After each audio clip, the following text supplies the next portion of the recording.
বন্ধুরা, আশা করি আপনারা সকলেই ভালো আছেন। আসলে আমার এই চ্যানেলটি যারা নতুন কিংবা নতুন খামার করতে চাচ্ছেন তাদেরকে এগিয়ে নিয়ে যাওয়ার জন্য মূলত আমি ভিডিও আপলোড দিয়ে থাকি। তো আজ যে বিষয় তিনটি আপনাদের সামনে তুলে ধরার চেষ্টা করব, সে বিষয় তিনটি হচ্ছে বাজারিকা পাখি ডিম দিলে কি কি করা উচিত এবং বাজারিকা পাখি ডিম দিলে কি করা উচিত নয়, এবং এর পাশাপাশি আরেকটি বিষয়, বাজারিকা পাখি কোন স্থানে রাখলে বাজারিকা পাখির অধিক পরিমাণে ডিম নষ্ট হবে না। এই তিনটি বিষয় অবশ্যই নতুন পাখাল বন্ধুদের জেনে রাখা প্রয়োজন। তাই এই তিনটি বিষয়কে আমি যে নিয়মে মেনে চলি সে নিয়মগুলি আপনাদের মাঝে তুলে ধরার চেষ্টা করব।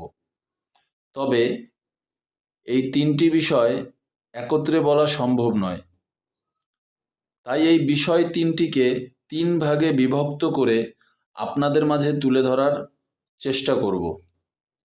তাহলে চলুন, যে বিষয়টি সর্বপ্রথমে তুলে ধরার চেষ্টা করব সে বিষয়টি হচ্ছে পাখি ডিম দিলে কি কি করা উচিত। চলুন শুরু করা যাক। সর্বপ্রথম একটি বিষয় মাথায় রাখবেন, পাখি ডিম দেওয়ার লক্ষণ প্রকাশ করলে, অর্থাৎ ব্রিডিং করা শুরু করলে ঠিক তখন অবশ্যই পাখিকে ক্যালসিয়াম খেতে দিবেন এবং পাশাপাশি পাখিকে সজনা শাক খেতে দিবেন। আপনারা সকলে জানেন সজনা শাকে প্রচুর পরিমাণ ক্যালসিয়াম থাকে, তাই অবশ্যই চেষ্টা করবেন ব্রিডিং চলাকালীন পাখিকে ক্যালসিয়ামের পাশাপাশি সজনা শাক দেয়া, কারণ এ সময় পাখির প্রচুর পরিমাণ ক্যালসিয়াম প্রয়োজন হয়ে থাকে। যদি এ সময় পাখির শরীরে ক্যালসিয়ামের ঘাটতি হয় তাহলে ক্যালসিয়ামের কারণে ডিমগুলির সঠিক গঠন এবং ডিম থেকে বাচ্চা তৈরি হওয়ার জন্য যে ভ্রূণ প্রয়োজন তা সম্পূর্ণ সাপোর্ট দিয়ে থাকে এই ক্যালসিয়াম। তাই অবশ্যই পাখি ডিম দেওয়ার লক্ষণ প্রকাশ পাওয়ার সাথে সাথেই পাখিকে ক্যালসিয়াম কোর্স করিয়ে নেবেন।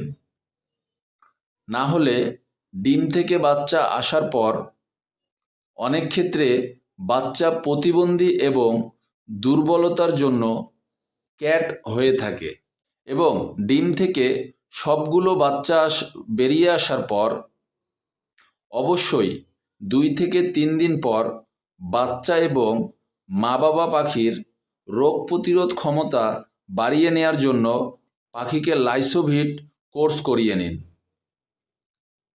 এবং এর পাশাপাশি পাখিকে সঠিকভাবে মানসম্মত খাবার খেতে দিন। যেমন বাচ্চাগুলোকে সঠিক গঠনে বড় করে তোলার জন্য অবশ্যই পরিমাণ অনুযায়ী পাখিকে সফট ফুড খেতে দিন এবং পাশাপাশি পাখিকে শাক এবং সবজি পরিমাণ অনুযায়ী খেতে দিন। বারবার পরিমাণ অনুযায়ী খেতে দিন বলার কারণ, আমরা অনেকে পাখি লালন পালন করে থাকি কিন্তু পাখিকে সঠিক সময়ে খাদ্য দেয়া হয় না। এর ফলে আমাদের পোষা পাখির অনেক প্রকার সমস্যা হয়ে থাকে।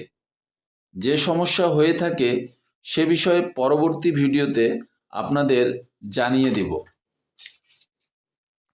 একটি বিষয় সর্বদা মনে রাখবেন, আমরা যারা নতুন কিংবা পুরাতন খামারি পাখি লালন পালন করে থাকি, আসলে পাখি যখন উন্মুক্ত আকাশে নিজেকে উন্মুক্ত করে ঘুরে ফিরে খায় তখন তাদের প্রয়োজনীয় জিনিস তারা নিজেরাই খুঁজে নেয়। আর যখন এই পাখিগুলোকে আমরা বন্দি জীবনে লালন পালন করি তখন সর্বক্ষণ সর্বদা তাদের খেয়াল আমাদের রাখতে হয়। তাদের কখন কি প্রয়োজন, এই প্রয়োজনীয় জিনিসগুলো অবশ্যই সঠিক সময়ে সঠিকভাবে আমাদের পাখিগুলোকে দেয়া প্রয়োজন। তাহলেই পাখি থেকে বেনিফিট পাওয়া সম্ভব। অবশ্যই চেষ্টা করবেন পাখিকে যে কোনো ভিটামিন, যে কোনো শাকসবজি এবং পাশাপাশি সফট ফুড, এগ ফুড সম্পূর্ণ রুটিনটি যেন হয় আপনার সময়ের মধ্যে। ভিডিওটি ভালো লাগলে অবশ্যই আমার চ্যানেলটিকে সাবস্ক্রাইব করবেন এবং একটি করে লাইক দিবেন। অন্যকে দেখার সুযোগ করে দেওয়ার জন্য অবশ্যই ভিডিওটিকে শেয়ার করে দিবেন। ভালো থাকবেন, সুস্থ থাকবেন, আপনাদের পোষা পাখিগুলো যেন ভালো থাকে এই কামনা করি। আসসালামু আলাইকুম ওয়া রাহমাতুল্লাহ।